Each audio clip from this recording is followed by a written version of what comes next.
कल हम लोगों ने एक 3-4 घंटे का जवाहर भवन में 11 बजे से 1 बजे के बीच में कार्यक्रम रखा है। इसमें देश के दीगर कोनों से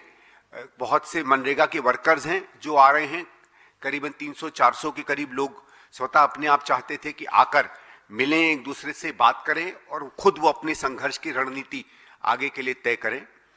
तो उनके साथ रचनात्मक कांग्रेस जो एक नया एक मंच ही कहेंगे, मैं इसको कुछ और नई नाम दूंगा, उसके बारे में बाद में आपको ज़्यादा उल्लेख करूंगा और ज़्यादा विस्तार से आप लोगों से चर्चा करूंगा कि किस उद्देश्य से वो बना है। हम लोगों ने ये सोचा कि एक इसको बड़ा कार्यक्रम करें, तमाम पूरे देश भर से लोग जो इसमें संघर्षरत हैं उन्हें बुलाएं, एक साझा चर्चा करें और आगे के लिए भी एक रणनीति बनाएं। तो कल ये कार्यक्रम है, होगा 2 या 3 घंटे का। उसमें हम लोगों ने कुछ ऐसे शीर्ष नेतृत्व के लोगों को बुलाया है जो इस समय इस पूरे संघर्ष को लीड कर रहे हैं। इसमें सवेरे कार्यक्रम शुरू होगा और हमने ये कोशिश की है कि जो भी कार्यकर्ता इसमें आ रहे हैं, हम करीबन 20-25 राज्यों से ये लोग निकल कर आ रहे हैं। वो लोग, एक तो कई लोगों ने कहा कि साहब हम एक सांकेतिक रूप में, क्योंकि हमारे लिए जुड़ते हैं और ये लोग जमीन से जुड़े हुए लोग हैं, वो अलग अलग नरेगा की साइट से एक एक मुट्ठी जमीन भी लेकर आएंगे, मट्टी लेकर आएंगे, जिसको वो एक साथ इकट्ठा करेंगे और उस मट्टी को एक साथ इकट्ठा करके एक एका का और एक साथ संघर्ष करने का एक संदेश भी देंगे। तो उसका भी एक छोटा सा कार्यक्रम होगा। तमाम लोग अपने अनुभवों के बारे में बताएंगे, उनके हिसाब से क्यों जो कानून में तब्दीली आई है वो जनहित की नहीं है, उनकी हित की नहीं है, उस बात का उल्लेख करेंगे और कैसे वो लोग जमीन पर अपने अपने स्तर पर अपना संघर्ष करेंगे और हम लोग रचनात्मक कांग्रेस के रूप में भी तमाम जो राजनीतिक दल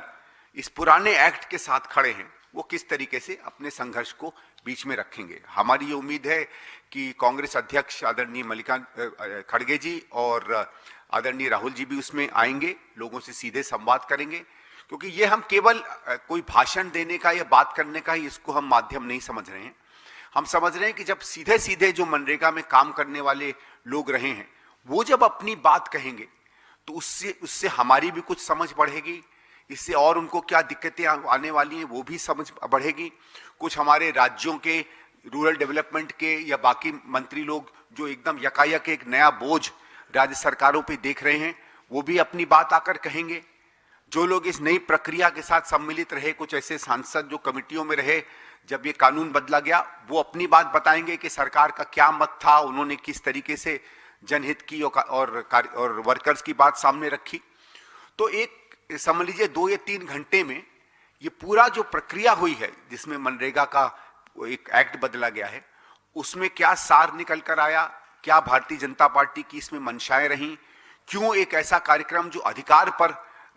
आधारित था उसको अब सरकार की तरफ से एक रहम और राहत कार्य जो सीधे सीधे वोट से संबंधित होता है उस पर तब्दील क्यों नरेंद्र मोदी जी की सरकार ने की है, क्यों उन राज्यों पर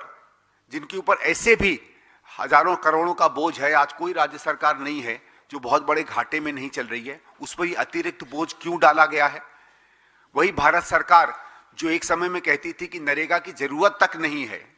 और जो कहती थी कि हमारे अंदर में रोजगार स्थापित हुआ है, ये सवाल उनसे भी बनता है कि अगर इस देश में रोजगार का सृजन हो गया होता तो आपको 100 से 125 दिन करने की भी क्या जरूरत थी। कभी तो ये भी सवाल हमको मोदी जी से पूछना चाहिए ना कि अगर इतनी यहां एम्प्लॉयमेंट बढ़ गई है तो इनफैक्ट आपको तो कम कर देना चाहिए था। तो ये से कई सवाल इसमें निकल कर आएंगे।